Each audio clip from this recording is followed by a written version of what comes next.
நான் விடு விடு நான் காசுக்கு பாத்துக்கிறேன். வந்தாக்கா இங்க வந்தேன்.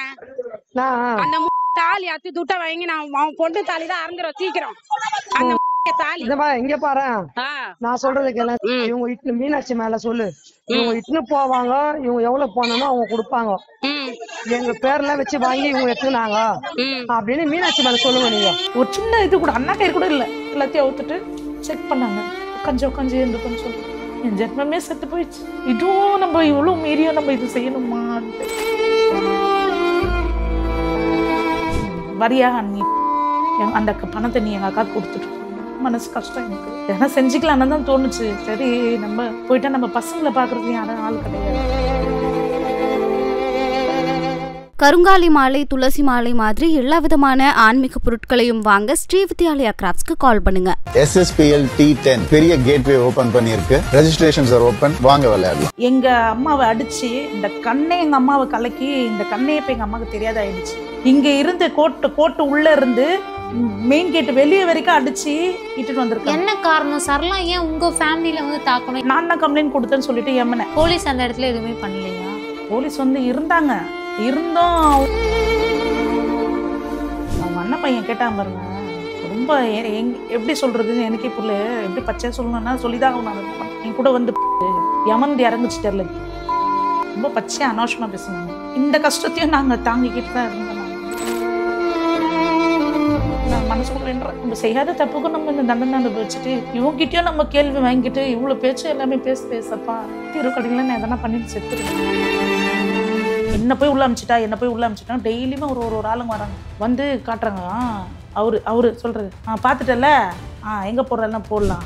போலீஸ் கம்ப்ளைண்ட் ஏதாச்சும்? போலீஸ் கம்ப்ளைண்ட் கொடுக்கும்போது அவங்க என்னமா சொல்லிட்டாங்க, என்கிட்ட ரெக்கார்டு கூட இருக்கு அவங்க பேசும்போது. மீனாட்சி மேல சொல்லு, எங்க பேர்ல வச்சு வாங்கி இவங்க எடுத்துனாங்க அப்படின்னு மீனாட்சி மேல சொல்லுங்க நீங்க. கூலிப்படையை வச்சு இப்ப ஆளை வச்சு என்னை எதுனா செய்யறதுக்கு இருக்கிறாங்க. அவங்க எந்த இடத்துல பார்த்தாலும் என்னையும் எங்க வீட்டுக்கார போடுறேன். எங்க குடும்பத்துக்கு எதனா ஆச்சுன்னா அவங்க தான் பொறுப்பு. வணக்கம்.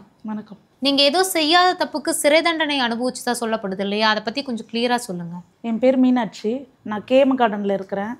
அந்த பட்டாளன்னு சொல்லுவாங்க அந்த ஏரியாவில். அப்போ வந்து சரளான்றவங்க வந்து கந்து வட்டி விடுறவங்க. அவங்க என்ன சொன்னாங்க, என்னுடைய அக்கௌண்ட்டு கேட்டாங்க. அக்கௌண்ட்டு கொடுங்க, இதுமாரி எனக்கு தேவைப்படுறவங்க காசு கொடுக்கணும், அந்த காசை நீ வந்து நான் நம்பர் தரேன், அந்த நம்பருக்கு வந்து நீ ட்ரான்ஸ்ஃபர் பண்ணி விடுமான்னு சொல்லிட்டு என்ன பண்ணாங்க.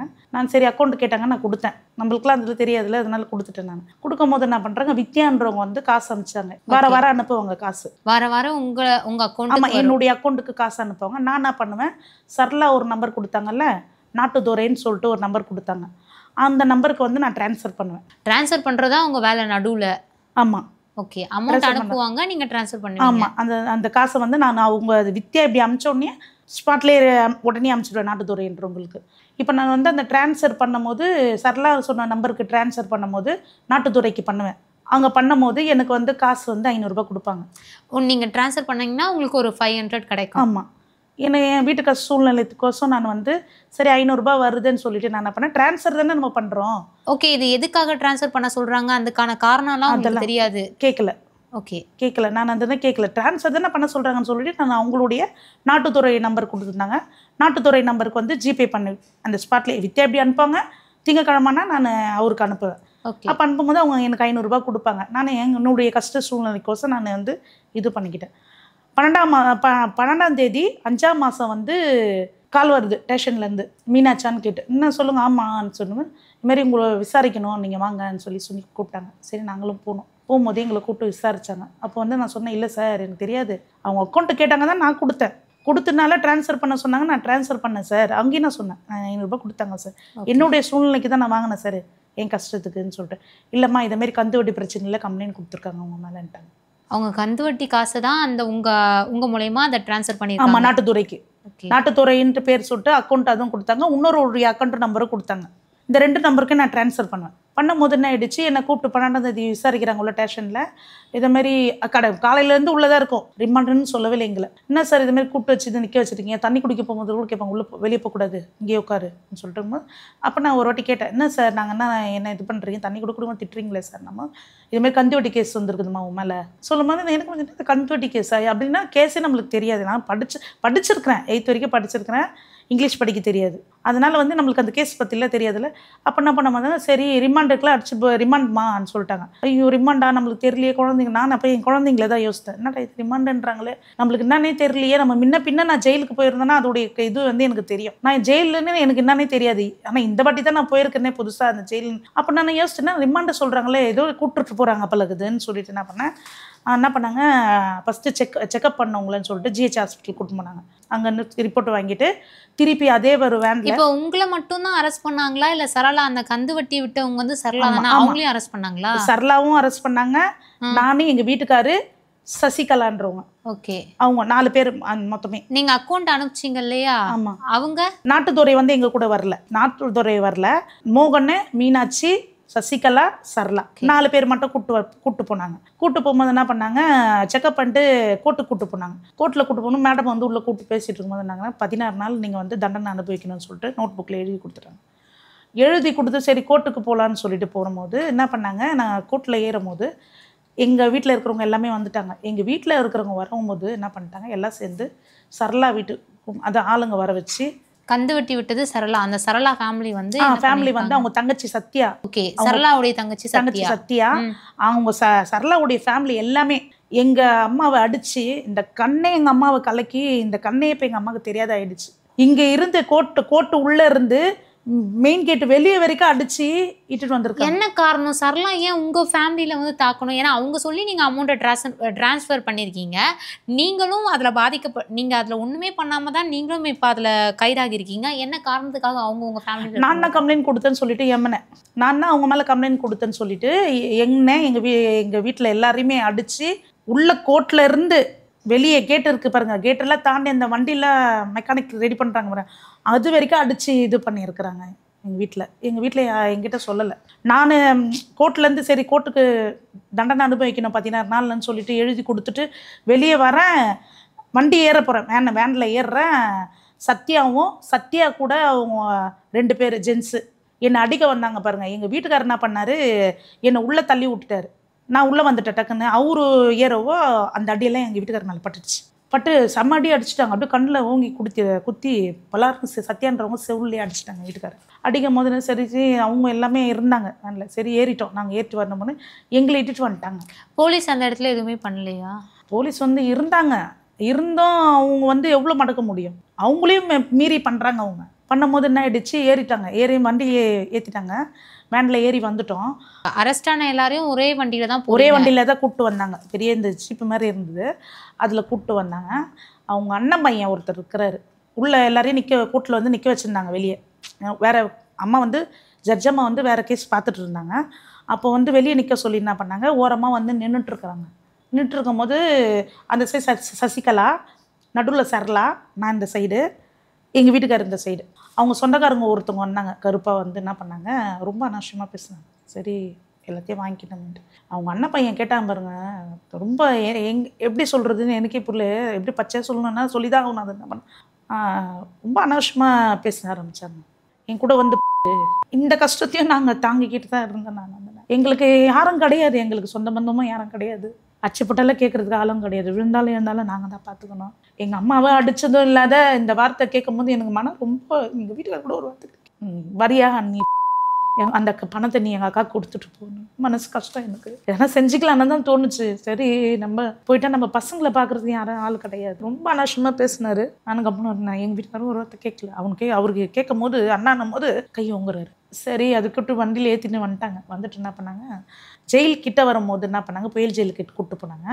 அப்போ கூப்பிட்டு போகும்போது என்ன பண்ணாங்க, ஒரு ஓரமாக நிப்பாட்டினாங்க. நிப்பாட்டிட்டு என்ன பண்ணாங்க, டிஃபன் வாங்கி கொடுக்குறதுக்கு எங்களுக்கு நிப்பாட்டினாங்க. அப்போ என்ன பண்ணார், அந்த உள்ளே இருக்கிற ஒரு ஜீப்பில் வண்டியில் இருக்கிற ஒரு போலீஸ் எல்லாருக்கும் டிஃபன் வாங்கணும், ஓரமாக என்ன நான் வேணும் சொன்னேன். நான் கிட்ட வெறும் தண்ணி மட்டும் கொடுங்கண்ணா, எனக்கு வேண்டாம். அவர் என்ன பண்ணார், டிஃபனும் சேர்த்து வாங்கிட்டு வந்தார். அப்போ வாங்கிட்டு இருக்கும்போது உள்ளே போயிட்டு என்ன பண்ணிட்டாங்க, எங்கள் வீட்டுக்காரை இறக்கி விட்டுட்டு அவர் இட்டுட்டு போயிட்டாங்க. நான் சரளான்றவங்க சசிகலான்றவங்க ஓகே போகிறோம். தனியாக லேடிஸ் வண்டியில் அவரை இறக்கி விட்டுட்டு லேடிஸ் முன்ன அனுப்புகிறாங்க. அப்போ நாங்கள் போயிட்டு இருக்கும்போது ரொம்ப சந்தோஷமாக பேசிட்டு வந்தாங்க. ரொம்ப பச்சையாக பேசுனாங்க. நீ எதுக்கு இருக்கிற, நீ போய் தான் சோறு துண்ணுவ, நாங்கள் எங்ககிட்ட இல்லாத பணமான்ட்டு ரொம்ப அனாவசியமாக எங்களை பேசினாங்க. சரி நான் அதெல்லாம் கேட்டுட்டு கம்முன்னு வந்துட்டேன். வந்தபோது என்ன பார்த்தேன், கேட்டுக்கிட்ட வந்துட்டேன். உள்ள ஜெயில் உள்ள போகிறதுக்கு முன்னே கேட்டுக்கிட்டேன். அப்போ வந்து அவங்க வந்து கூட வந்தவங்க வந்து லேடி கார்டு போலீஸ் வந்தாங்க. லேடிஸ் போய் கேட்டு தட்டினாங்க. 5 நிமிஷம் வெயிட் பண்ணுங்கன்னு சொல்லும்போது அவங்க என்ன பண்ணாங்க, சரி வெயிட் பண்ணும்போது நீங்கள் சரி சாப்பிட்ருங்கன்னு சொல்லி சொன்னாங்க. இவங்க என்ன பண்ணாரு, அந்த லேடி போலீஸ் வந்து 4 இட்லி அது பேர் என்ன முட்டை ஆம்லேட் வெங்காயம் போட்டு கொடுத்தாங்க, நீங்கள் சாப்பிடுங்கன்னு சொல்லிட்டு. அவங்க 2 பேரும் அந்த சைடு உட்காந்துக்கினாங்க, நான் தனியாக உட்காந்துட்டு என்ன பண்ணேன், அழுதுகிட்டே இருந்தேன். அப்போ வந்து அவங்க சொன்னாங்க, அழுவாதீங்க, எதுக்கு அழுவுறீங்கன்னு சொல்லும்போது எனக்கு வந்து மெயின் ஃபுல்லாக என் பசங்க தான். என் பசங்க யாரும் வந்து அனுசரித்து பார்க்குறதுக்கு ஆள் கிடையாது. நான் நினைக்கும் போது என் பசங்களை நினச்சி அழுதுகிட்டே உட்காந்துருக்கும் போது என்ன கேட்டாங்க, அவங்க இட்லி சாப்பிட்டாங்க, எல்லா இட்லியும் சாப்பிட்டு என்ன கேட்டாங்க, யமந்து இறங்குச்சு தெரில, ரொம்ப பச்சையாக அனாவசியமாக பேசுனாங்க. அது என்ன பண்ணேன், அந்த இட்லி அப்படியே மடித்து அங்கே ஓரமாக வச்சுட்டேன். அவங்க கேட்டார், சாப்பிட்டியாம்மா? இவ்வளோ சீக்கிரம் சாப்பிட்டேன்னு சொல்லணுன்னே நான் மடித்து அங்கே வச்சுட்டு அழுவுறேன், தேம்பி அழுவுறேன். இசப்பா நம்மளுக்கு வந்து நான் மனசுக்குள்ளே வேண்டுறேன், நம்ம செய்யாத தப்புக்கும் நம்ம இந்த தண்டனை அனுபவிச்சுட்டு இவங்ககிட்டயும் நம்ம கேள்வி வாங்கிட்டு இவ்வளோ பேச்சு எல்லாமே பேசுகிறேன் இசப்பா, என்னதான் பண்ணுறது எனக்கு தெரியல, நீங்கள் தீர்வு கொடுங்க இசப்பான்னு சொல்லிட்டு. இல்லை தீர்வு கிடைக்கல, நான் எதனா பண்ணி செத்துருவேன். ஒரு பக்கம் பிள்ளைங்களும் நினைக்கிறதா இருக்குது, ஒரு பக்கம் இதுவும் நினைக்கிறதா இருக்குது. அப்போ என்ன பண்ணாங்க, உள்ளே கூப்பிட்டு போய் என்ன பண்ணாங்க, லேடிஸ் போலீஸ் அவங்க என்ன பண்ணாங்க, ஒரு துணி இல்லாத ஒரு சின்ன இது கூட அண்ணா கயிறு கூட இல்லை, எல்லாத்தையும் அவுத்துட்டு செக் பண்ணாங்க, உட்காந்து இருந்துக்குன்னு சொல்லிட்டு. என் ஜென்மமே செத்து போயிடுச்சு. இதுவும் நம்ம இவ்வளோ மீறியும் நம்ம இது செய்யணுமான்ட்டு என்ன பண்ணுறது. அப்படியும் சரி அவங்க செஞ்சாங்க, நானும் அப்படி மாதிரி அவங்க சொன்ன மாதிரி உட்காந்து ஏந்து. எல்லாரும் அந்த மாதிரி பண்ணாங்களா? எல்லாரையுமே 10 வாட்டி உட்காந்து ஏந்துக்கு கை 2 தூக்கிட்டு உட்காந்து எங்கிட்டு வார்டு உள்ள ரூமில் அது உள்ள கேட் இருக்குது, அந்த கேட்லேருந்து உள்ளே அனுப்புறதுக்கு அனுப்பிச்சிட்டு பண்ணாங்க. ஒரு லேடி அம்மா டார்ச் அடிச்சுக்கிட்டு கீழே எப்படியே டார்ச் அடிச்சுட்டு எங்களை இட்டுட்டு போனாங்க. நைட்டு 11 ஆயிடுச்சு. அப்போ வந்து அவங்க இட்டுட்டு போனாங்க, உள்ளே இட்டுட்டு போயிட்டு சரளா ஒரு ரூமு, சசிகலா ஒரு ரூமு, அது பக்கத்தில் செல் இருக்குல்ல இன்னொரு செல்லு, அதில் வந்து என்னை விட்டாங்க. தனியாக தான் விட்டாங்க. தனித்தனியாக விட்டுருக்கும் போது நான் உட்காந்து அழுதுகிட்டே இருந்தேன். தூங்கலை, நைட்டெல்லாம் தூங்கலை, அழுதுகிட்டே உட்காந்துருக்கும் போது அங்கே பக்கத்தில் திருநங்கை ஒருத்தர் அம்மா இருந்தாங்க. அவங்க என்ன சொன்னாங்க, ஏன் அழுவாதம்மா, சாப்பிட்டியா? அவங்க என்ன கேட்டாங்க, சாப்பிட்டியா எடுத்தோன்னு. எனக்கு சாப்பிட்டம்மா, இல்லையே உன் மூஞ்சி பார்த்தா சாப்பிடாத மாதிரி தெரியுதுனாங்க. அவங்கக்கிட்ட இருக்கிற ஸ்நாக்ஸு என்கிட்ட கொடுத்தாங்க சாப்பிட சொல்லி. எனக்கு வேண்டாம்மான்னு சொல்லிட்டு அழுதுட்டு என்ன பண்ணால் காலையில் விடிஞ்சிட்டு என்ன பண்ணாங்க, 5 மணிக்கு வந்து செல்லு உள்ளே டீ கொடுத்தாங்க. டீ வந்து என்கிட்ட கிளாஸ் கிடையாது. அப்போ நான் சரி என்கிட்ட கிளாஸ் இல்லைம்மான்னு சொல்லிட்டு என்ன பண்ணாங்க, அப்போ கேட்டு அவங்க என்ன பக்கத்தில் இருக்கிறவங்க அந்த திருநங்கையம்மா சொன்னால அவங்க வந்து தட்டு கொடுத்தாங்க. தட்டில் டீ குடித்தேன், என்ன பண்ணுறது இதெல்லாம். தட்டில் கொடுத்தாங்க டீ, எனக்கு வேண்டாம்மான்னு சொல்லிட்டு போய் உடம்பு நீ பார்த்துக்கோ, குழந்தைங்களா இருக்குது சொல்லிட்டு அவங்க என்ன பண்ணாங்க, சரி டீ வாங்கி கையில், அப்போ டீ வாங்கி கையில் வச்சுக்கிற செல்லு திறக்கிறாங்க. டீயை கையில் வச்சுட்டு போய் அங்கே ஸ்டெப்புக்கு அந்த படிக்கட்டில் உட்காடுறேன். என்னை பார்த்தோன்னே கேட் திறந்து விட்டாங்கல்ல, கடகன்னு வந்து ரொம்ப அனாவசியமாக ரொம்ப பச்சையாக என்னென்ன பேசணுமோ எல்லாமே பேசினாங்க. அப்போ அவங்களுக்கும் வந்தது, இந்த திருநங்கைகளுக்கும் வந்தது, நீயும் தப்பு செஞ்சுட்டு வந்திருக்கிற, அவ தப்பு செஞ்சாலும் செய்யலையோ அவளும் உள்ளே வந்திருக்கிறா, நீ வந்து இங்கே வந்து நிம்மதி இல்லாத அனாவசியமாக அவ்வளோ பச்சையாக பேசுறியன்னு கேட்டு என்ன பண்ணாங்க, கோவமாக அவங்கள திட்டும் போது என்ன ஆயிடுச்சு, அவங்க கிட்ட சண்டை. என்ன சப்போர்ட்டா, இங்கே வந்து ஜெயிலு உள்ள சப்போர்ட்டா, அவளுக்கு சப்போர்ட்டா, இது என்கிட்ட எல்லாம் செல்லாது, அப்படியே ஒரு மாதிரி வாயை வச்சு அனாவசியமாக என்கிட்ட எல்லாம் செல்லாது, இது நீ யார்கிட்ட காட்டுறேன்னா அவங்களுக்குள்ள சண்டை இதுவாயிடுச்சு. செல் ரூமுக்கு வந்துட்டேன். சரி நம்ம என்னத்துக்கு அங்கே உட்காரணும் அனாவசியமாக பேசுகிறேன். அப்போ அங்கே இருக்கிறவங்க என்னை கேட்டாங்க, ஏம்மா அவ்வளோ பேச்சு பேசுகிறேன், நீ ஏன் பேச மாட்டேன், இங்கே பேச வேண்டிய இடம் நம்ம கிடையாது. நான் சொன்னேன், இது பேசு, நான் ஏன் அவகிட்ட பேசணும் சொல்லிட்டு, நான் செஞ்ச தப்பு அவ கூட நான் வந்து அவள் சொன்னது நான் செஞ்சது என் தப்பு, அதனால நான் உள்ளே வந்திருக்கிறேன் நினச்சி நான் பேசிட்டு இருக்கும்போது. நீங்கள் இதில் பண்ண ஒரே தப்பு அமௌண்ட்டை ட்ரான்ஸ்ஃபர் பண்ணது தான் என் தப்பு. நான் பண்ண தப்பே அதுதான். அந்த அவங்க பண்ணுன்னு சொல்லி சொன்னாங்க பாருங்க, அது நான் பண்ணது தான் இப்போ தப்பாக போயிடுச்சு. நான் மறுநாள் போயிட்டு நான் என் கூட இருக்கிறவங்க வந்து என்ன பண்ணிட்டாங்க, அந்த மேடமை கூப்பிட்டு, ஒரு மேடம் வந்தாங்க அதிகாரி அம்மா, அவங்ககிட்ட சொன்னாங்க, இதுமாதிரி செல்லு மாற்றி விடுங்கம்மா, எங்களுக்கு இங்கே கொஞ்சம் பிரச்சனையாகுது. அப்போ அவங்க கேட்டாங்க, என்ன பிரச்சனை எதாக இருந்தாலும் உங்க சொல்லுங்கள், இங்கெல்லாம் யாரெல்லாம் உங்களை ஒன்றும் பண்ண முடியாதுன்னு. நான் சொன்னேன், இல்லைம்மா எல்லாம் மாறிக்கிறேன்னு சொன்னோன்னே என் கூட இருந்த ஒரு செல்லில் 5 பேர், சின்ன இடத்துல 5 பேர், இப்படி படுப்போம் பாத்ரூம் பக்கத்தில், இப்படி படுத்துட்டு இருப்போம், பாத்ரூம் இங்கே இருக்கும், இந்த பாத்ரூம் செவத்துல தான் நாங்கள் காலை நீட்டிட்டு படுத்துட்டு இருப்போம். 5 பேர் இருந்தாங்க. அந்த 5 பேருமே நாங்கள் அப்படியே மாறிட்டோம் வேறு இடத்துக்கு மாறினோன்னு என்ன பண்ணாங்க, அவங்க அங்கே இவங்களுக்கு தெரிஞ்சவங்க அவங்க இருக்கிறாங்க உள்ள, அவங்க கிட்ட சொல்லி என்னை அங்கே என்னை ரொம்ப டார்ச்சல், ரொம்ப அனாவசியமாக. இதில் வேற எனக்கு புருஷன் பட்ட கடை வேறு கட்டுறாங்க உள்ள. அப்போ நான் வந்து கேட்கல, கூட இருந்தோ கேட்டா, நீ யார், நீ வந்து இன்னத்துக்கு அவ்வளோ அசிங்கமாக கேட்குறதுக்கு, நீ போய் மேடம் கிட்ட சொல்லுடின்னு. அங்கே அந்த மேடம் கிட்ட சொன்னோன்னே அவங்க திட்டினாங்க, கொம்பு எடுத்துகிட்டு போய் மிரட்டினாங்க. இந்த மாதிரி இனிமேல் பேசக்கூடாது உள்ள, நீ இங்கே எதுனா பேசுனீங்கன்னா நான் கேட்டாண்ட போயிட்டேன். உன்னை யார் பேச விட்டுதுன்னு கேட்டால் எங்கள் அக்கா சரலான்னு வந்திருக்கா, அவள் உள்ளே பிடிச்சி உள்ளே போட்டுக்கிறாளா ஐயோ, அதனால நான் கேட்க வந்தேன். எங்கள் அக்காண்டே பணத்தை வாங்கிட்டு எங்கள் அக்காவை வந்து உள்ளே பிடிச்சி போட்டுக்கிறான்னு சொல்லி எல்லாருக்கிட்டையுமே நான் தான் உள்ளே பிடிச்சி போட்டேன், நான் தான் கம்ப்ளைண்ட் கொடுத்து உள்ளே போட்டேன், நான் தான் கம்ப்ளைண்ட் கொடுத்தேன். அனாவசியமாக இதுவும் நடந்துருந்துச்சு. 16 நாள் நாங்கள் தண்டனை அனுபவிச்சுட்டு வந்தோம் உள்ள. அவங்க முன்ன வந்துட்டாங்க. நான் 16 நாள் இருந்துட்டு வந்தேன். 17 நாள் தான் காலையில் எனக்கு கிடைக்குது மனு, பெயில் போடுறாங்க. வந்துட்டு என்ன பண்ணுறேன், நீ வெளியே வந்தால் கூட நான் விட மாட்டேன்னு சொல்லிட்டு என்ன பண்ணிட்டாங்க, நான் வெளியே வந்துட்டேன். வெளியே வந்துட்டு என்ன பண்ணேன், ஸ்டேஷனில் வந்து கையெழுத்து போட சொன்னாங்க, 30 நாளைக்கு போடணுமான்ட்டு. டெய்லியுமே ஒருத்தர் கூப்பிட்டு வந்து என்னை காட்டுறது, இவங்க தான், இவங்க புருஷ மண்டட்டி 2 பேர் தான், இவங்க தான் என்ன உள்ள அமிச்சிட்டா, என்ன போய் உள்ள அமிச்சிட்டா. டெய்லியுமே ஒரு ஆளுங்க வராங்க, வந்து காட்டுறாங்க. அவரு சொல்கிறது, பார்த்துட்டல, எங்கே போடுறதெல்லாம் போடலாம் போ சொல்லிட்டு. ஞாபகம் இருக்குதா நான் சொன்னது? அவங்ககிட்ட இவங்க சொல்கிறாங்க, இவங்களும் ஸ்டேஷன் வெளியே வந்து மரம் இருக்குது, அங்கே நடக்குது விஷயம். சரி, இப்போ நீங்கள் அமௌண்ட்டை ட்ரான்ஸ்ஃபர் பண்ணீங்களா, அதுக்கான ஆதாரம் உங்ககிட்ட இருக்கு? இருக்கே, ஜிபே பண்ணது இது ஜெராக்ஸ் எடுத்துகிட்டு வந்திருக்கேன். இதோ ட்ரான்ஸ்ஃபர் பண்ணியிருக்கிறேன், 2 அக்கௌண்ட்டுமே பண்ணி வச்சுருக்கேன். இது ஃபுல்லாமே நீங்கள் ட்ரான்ஸ்ஃபர் பண்ணது? இது ஃபுல்லாகவே 2 அக்கௌண்ட் கொடுத்துருந்தாங்களே. இது நாட்டுத்தோரைக்கு நம்பரு, நாட்டுத்தோரை இன்னொரு நம்பர் வச்சுட்டு இருக்கிற அதோடைய நம்பர்.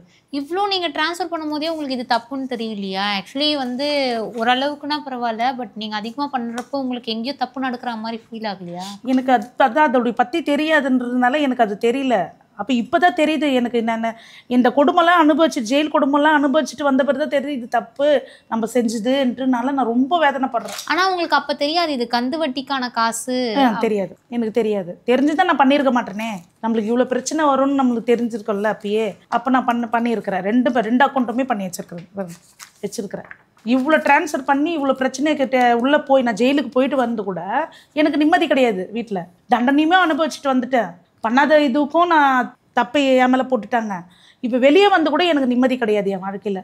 ஏதாவது டார்ச்சர் பண்ணுறாங்க? ரொம்ப டார்ச்சர் பண்ணுறாங்க. இப்போ நான் ட்ரான்ஸ்ஃபர் பண்ணாங்களே, இந்த காசெல்லாம் நான் நாட்டுத்துறைக்கு 2 அக்கௌண்ட்டுக்கு ட்ரான்ஸ்ஃபர் பண்ணியிருக்கேன். அந்த காசை வந்து நீ தான் கொடுக்கணும். இப்போது நான் எப்படி கொடுக்க முடியும்? எவ்வளோ அமௌண்ட்டு மொத்தம் நீங்கள் ட்ரான்ஸ்ஃபர் இப்போ பண்ணியிருக்கதே இது 10 லட்சம் மேலே இருக்குது. 10 லட்சத்தை நீங்கள் தான் கொடுக்கணும். நான் கொடுக்கணுமா? நான் கட்டணுமா? நான் கட்டினா நான் எப்படி கட்ட முடியும்? எனக்கு சொந்த வீடும் கிடையாது. இன்னும் கேட்டால் ரேஷன் கார்டே எனக்கு கிடையாது, சொந்த வீடு கிடையாது, சொந்த நிலம் கிடையாது, எதுவுமே எங்கே கிடையாது. அப்போ நான் 16 லட்சம் என் மேலே போட்டுருக்குறாங்க இல்லையா? அந்த 16 லட்சத்தில் நான் நிலம் வாங்கி போட்டிருப்பேன்ல, வீடு வச்சிருப்பேன்ல, எல்லாத்தையும் என் மேலே போட்டுட்டு இந்த தப்பை ஏற்றுக்கணும். நான் எப்படி ஏற்றுக்க முடியும்? இப்போ அவங்க சொல்கிறாங்களா நீங்கள் தான் அந்த தப்பை ஏற்றுக்கணும்? ஆமாம், ஏற்றுக்கணும். நான் தான். அவங்க சொல்கிறாங்க எல்லாமே மீனாட்சி தான், விஜயான்றவங்க வித்யான்றவங்களும் எனக்கு தெரியாது, மீனாட்சி அக்கௌண்ட்டுக்கு தானே ட்ரான்ஸ்ஃபர் ஆகிருக்குன்னு சொல்லும் போது மீனாட்சி தான் எல்லாத்துக்கும் காரணம் சொல்கிறாங்க. போலீஸ் கம்ப்ளைண்ட் ஏதாச்சும்? நான் போலீஸ் கம்ப்ளைண்ட் கொடுத்துருக்குறேம்மா. அவங்க போலீஸ் கம்ப்ளைண்ட் கொடுக்கும்போது அவங்க என்னதம்மா சொல்லிட்டாங்க, என்கிட்ட ரெக்கார்டு கூட இருக்கு அவங்க பேசும்போது, நீ போய் ஸ்டேஷனில் கம்ப்ளைண்ட் கொடு, நான் பார்த்துக்கிறேன். யார் இதை சொன்னது? சரளாவா? சசிகலா கிட்ட சொல்கிறாங்க. நான் சொல்கிற மாதிரி சொல்லு, எல்லாத்தையும் மீனாட்சி மேலே சொல்லுங்க. இப்போ இவ்வளோ காசை என்ன கொடுன்னு சொல்லும் போது நான் எப்படி கொடுக்க முடியும்? அப்போ வந்து சசிகலா மூலயமா வராங்க. என்னன்னு வராங்க, நீங்கள் வந்து மீனாட்சி வந்து உங்கள் மேலே காசு வாங்கிச்சுன்னு நீங்கள் சொல்லுங்கள் ஸ்டேஷனில், நான் பார்த்துக்கிறேன் சொல்கிறாங்க. அப்புறம் இன்னொரு வீடியோவில் சொல்கிறாங்க, வீடியோ எடுத்து வச்சுருக்கிறேன். என்னம்மா மீனாட்சி ஸ்டேஷன்லாம் போனால் எப்படிம்மா, ஸ்டேஷன்லாம் பேச முடியாதும்மா, நீ மாயம்மா எங்கே இருக்கிறன்னு சொல்லம்மான்ட்டு ரொம்ப அனாவசியமாக பச்சையாக அசிங்கமாக பேசு. எங்களுக்கு வந்து இது தீர்வு கிடைக்கணும். நான் பண்ணாத குறைக்கு நான் உள்ளே போயிட்டேன். இப்போ வந்து என்னை கூலிப்படையை வச்சு இப்போ ஆளை வச்சு என்னை எதுனா செய்கிறதுக்கு இருக்கிறாங்க. அவங்க எந்த இடத்துல பார்த்தாலும் என்னையும் எங்கள் வீட்டுக்கார போடுறேன். எங்கள் குடும்பத்துக்கு எங்களுக்கு எதனா ஆச்சுன்னா அவங்க தான் பொறுப்பு. செய்யாத தப்புக்கு நான் தண்டனையும் அனுபவிச்சுட்டு இங்கே வெளியே வந்தால் நிம்மதி இல்லாத நான் இருக்கிறேன்னா அப்போ நான் என்ன பண்ணுறது நீங்களே சொல்லுங்கள். எனக்கு நீதி கிடைக்கணும். நீங்கள் சொல்கிறத வச்சு பார்க்கும்போது ஏதோ ஒரு வகையில் தெரியாமல், அது தப்புனே தெரியாமல் நீங்கள் ஒரு தப்பு செஞ்சுருக்கீங்க, அது மூலயமா தண்டனை அனுபவிச்சிட்டிங்க. அதை தாண்டி உங்களுக்கு நிறைய மிரட்டல்கள் வந்துட்டுருக்கு. நீங்கள் செய்யாத தப்புக்கு இன்னும் 2 உங்களை பழி ஏற்றுக்க சொல்லி பணத்தையும் கட்ட சொல்கிறாங்க அப்படின்னு சொல்லிட்டு நீங்கள் சொல்கிறீங்க. கண்டிப்பாக உங்களுக்கு நல்ல ஒரு நீதி கிடைக்கணும். ரிஃப்ளெக்ட் சார்பாக நாங்கள் கேட்டுக்கிறோம். நீங்கள் எதுவும் ஃபீல் பண்ணாதீங்க, கடவுள் பார்த்துப்பாங்க. நேரத்துக்கு ரொம்ப நன்றி. கருங்காலி மாலை, துளசி மாலை மாதிரி எல்லா விதமான ஆன்மீக பொருட்களையும் வாங்க ஸ்ரீவித்யாலயா கிராஃப்ட்ஸ்க்கு கால் பண்ணுங்க. SSPL T10 பெரிய கேட்வே ஓபன் பண்ணிருக்கு. Registrations are open. வாங்க விளையாடலாம்.